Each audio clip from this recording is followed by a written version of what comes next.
guys, back to my channel, my home lifestyle. আমি আবার একদিন দুদিন পরে এলাম, ভিডিও আমি করিনি। তো আজকে ভাবলাম আজকে আবার আপনাদের জন্য একটা মিনি ব্লগ করছি। তো শর্টসটা আমি পরে করব, 3টে থেকে 4টের মধ্যে যেরকম করি ওরকম।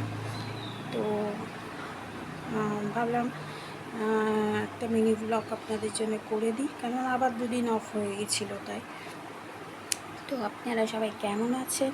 আমি ভালো আছি, সুস্থ আছি। গরমে সবাই খারাপ আছে, আমিও যথারীতি খারাপ আছি। তো আমি 5 তারিখে আবার বলছি 5 তারিখে একটু বাড়ি যাচ্ছি। আর আমাদের এখানে পরশুদিনকে ভোট, 1 তারিখে ভোট। তো 1 তারিখে আমার কোনো ভিডিও আসবে না, তার জন্য আমি আগে থেকে আপনাদের আপডেট দিয়ে দিলাম। কেন এখানে ভোট তো বুঝতেই পারছেন, তো আমি ওইভাবে তো ভোটের ওখানে দেখাতে পারবো না, তাই আমি কোনো ভিডিও করতে পারবো না। তাই আগে থেকে আপনাদেরকে আপডেট দিয়ে দিলাম। 1 তারিখে কোনো আমার ভিডিওস আসবে না, শর্টসও আসবে না। হ্যাঁ, কালকে আমি আরেকটা মিনি ব্লগ আপনাদের জন্য করে দেবো, আর শর্টস কালকেও করে দেবো। তো আমার সকালে উঠে আজকে ছেলের মাঠে যাওয়ার কথা ছিল, ওর বাবা ডেকে দেবে বলেছিল, ডেকেও দিয়েছিল যথারীতি, কিন্তু আমার ছেলে আর ওঠেনি। ঠিক আছে, যাই হোক, এখন ছুটি আছে বলে ঘুমোচ্ছে। তো যথারীতি আবার 7:30টায় ডেকে দিয়েছে, উঠেও পড়তে বসে গেছে। আমি আমার যেটা কাজ সকালে উঠে ঘর ঝাড় দেওয়া, পোছা, বিছনা তোলা, তারপরে ছেলেকে টিফিন করে দেওয়া, এগুলো সব হয়ে গেছে। আর আমার ছেলে আজকে টিফিনে গোলা রুটি খেয়েছে। অ্যাকচুয়ালি কালকেই গোলা রুটি করেছিলাম রাত্রিবেলা, খেতে ইচ্ছে করছিল না। তা ওর বাবাকে টিফিনে চাউমিন দেওয়া হয়েছিল, আমার হাজব্যান্ডকে। তো টিফিনে দুটো টিফিন ধরে দেওয়া হয়েছিল, একটা টিফিনে চাউমিনটা খেয়েছে আর একটা টিফিনে খাইনি। আর যেহেতু আমি চাউমিন খেতে ভালোবাসি, তাই এসে আমাকে গরম করে আমি সেই চাউমিনটা আমি খেয়ে নিয়েছি।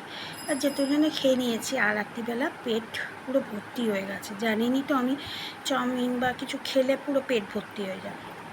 তা গোলা রুটি ব্যাটারটা করে রেখেছিলাম, এবার ছেলে 3খানা খেয়েছে। কালকে পুরো ময়দার করেছিলাম, একদিন আপনাকে রেসিপি শেয়ার করব আপনাদের সামনে, আপনারা কীভাবে করেন। আর আমি একদম ইজি প্রসেসে করি, কোনো ভেজিটেবলস দিই না, শুধু পেঁয়াজ লঙ্কা দিয়ে আর ডিম দিয়েই করি। আর পুরো ময়দার কালকে করেছিলাম। অন্য সময় আটা ময়দা মিশিয়ে করি, কোনো সময় আটারও করি। তো কালকে পুরোপুরি ময়দার করেছিলাম, এই জন্য এত সফট হয়েছে এবং খুব সুস্বাদু খেতেও হয়েছে। আমি একটা খেয়েছিলাম, আর আমার ছেলে 3টে খেয়েছিল, আর বলেছিল যে সকালে আজকে খাবে। তো ওকে যেটুকু ব্যাটার ছিল 3টের মতন হয়েছিল মেরে কেটে, তো ওকেই করে দিয়েছি। যে তুলনায় ও ভালো খায়, তাই ওকেই আমি করে দিয়েছি। যাই হোক, ওর খাওয়া হয়ে গেছে। আর এখন আপনি ভাববেন আমি কি খাচ্ছি, দাঁড়ান দেখাচ্ছি আমি কি খাচ্ছি। কিনা এটা হচ্ছে দই আর মুসলি খাচ্ছি। এই যে দই আর মুসলি অনেকটাই নিয়েছিলাম, এখন অবশিষ্ট এইটুকু বেঁচেছে। তাও ভাবলাম যে আপনাদের সঙ্গে একটু শেয়ার করে নিই যে আমি সকালে টিফিনে কি খাচ্ছি। তো তেলের জিনিসটা আমি এখন অ্যাভয়েড করছি। ভাববেন না আমি কোনো ওয়েট লস করছি বা ডায়েটিং করছি, আমার দ্বারা ডায়েটিং হবে না। তো আজকে ইচ্ছে করলো, ছেলে রোজ খায়, ছেলের জন্য এটা আনানো। ছেলে রোজ দুধ দিয়ে খায়, তাই ভাবলাম আমি একটু দই দিয়ে খাই। দই মুসলি খেতে আমিও খুব ভালোবাসি, তাই আমি দই মুসলি নিয়ে একটু, আর একটা কলা স্ম্যাশ করে দিয়েছিলাম ভেতরে, ওইটাই খাচ্ছি আপাতত। আর এই যে দেখছেন এতগুলো শাড়ি এসছে আমার, তো এর শাড়ি আমার বিজনেস ব্লগে আপলোড হবে। এটা আমার কাস্টমারের এসছে, ঢাকাই শাড়ি এসছে, তারপরে তোমার খাদি কটনের ওপর মধুবনী প্রিন্ট ব্লাউজের শাড়ি এসছে, সব কাস্টমারের। তো এগুলো এসছে, এখন এগুলো সব আমার বিজনেস ব্লগে আমি আপলোড করব, ওখানে গিয়ে একটু চেক করে আসবেন। তাহলে আজকে এই পর্যন্তই রইল। যদি আমার এই ভিডিও মিনি ব্লগটি ভাল লাগে তাহলে প্লিজ লাইক করবেন, সবাদের সঙ্গে শেয়ার করবেন, ঠিক আছে? আর আপনারা সবাই কেমন আছেন সেটাও জানাবেন। আমি আবার কালকে আসবো একটা ছোট্ট মিনি ব্লগ নিয়ে। আমি এখন ব্লগ করছি না, আর আপনাদের জন্য নিশ্চয়ই একটা বড় ব্লগ নিয়ে আসবো সারা দিনের আমি কি করছি না করছি সেটা নিয়ে, ঠিক আছে? তাহলে আজকে এই পর্যন্তই রইল। চলুন বাই। আর যদি এটা ভিডিওটা ফেসবুক থেকে দেখেন তাহলে ওখানে গিয়ে মাই হোম লাইফস্টাইল এবং আমার বিজনেস ব্লগকে ফলো করে দেবেন। আর যদি আপনি সাবস্ক্রাইব তো মাস্ট করে দেবেন দুটো চ্যানেলকে।